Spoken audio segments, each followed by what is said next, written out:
બનાસકાંઠા જિલ્લામાં કમોસમી વરસાદે ખેડૂતોની આશાઓ પર પાણી ફેરવી દીધું છે।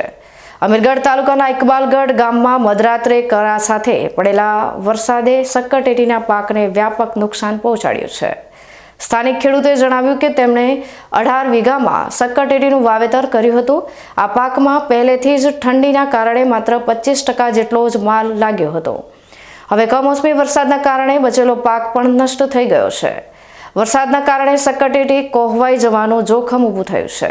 ખેડૂતના જણાવ્યા મુજબ આ નુકસાનથી તેમને આશરે 8 થી 10 લાખ રૂપિયાની ખોટ જાય તેમ છે। ખેતીમાં કરેલો ખર્ચ પણ નીકળે તેવી સ્થિતિ નથી। ખેડૂતોએ સરકાર પાસે સર્વે કરાવીને નુકસાનીનું વળતર ચૂકવવાની માંગણી કરી છે। ટેટીની ખેતી કરી રાત્રે વરસાદ પડવાના કારણે પણ નુકસાન પહોંચ્યું। વરસાદ પડવાથી ઘણું નુકસાન છે અમને। ટેટી છે, ટેટી જે કવાઈ જાય બધી આખી। પહેલાં અમે ટેટીમાં નુકસાન તો હતું જ, ઠંડી પડવાના કારણે માલ એટલો બધો લાગ્યો નહોતો। 25% માલ લાગ્યો હતો ને એમાં વરસાદ પડ્યો એટલે મોટું નુકસાન છે અમને। કેટલું અંદાજે નુકસાન? નુકસાન તો અમને 8-10 લાખનું છે, કારણ કે 18 વીઘામાં વાવેતર કરેલું હતું અને 4.5 લાખ રૂપિયા ઉપર ખર્ચો કરેલો હતો। ખર્ચો મળે છે એમને। શું આશા છે સરકાર પાસે?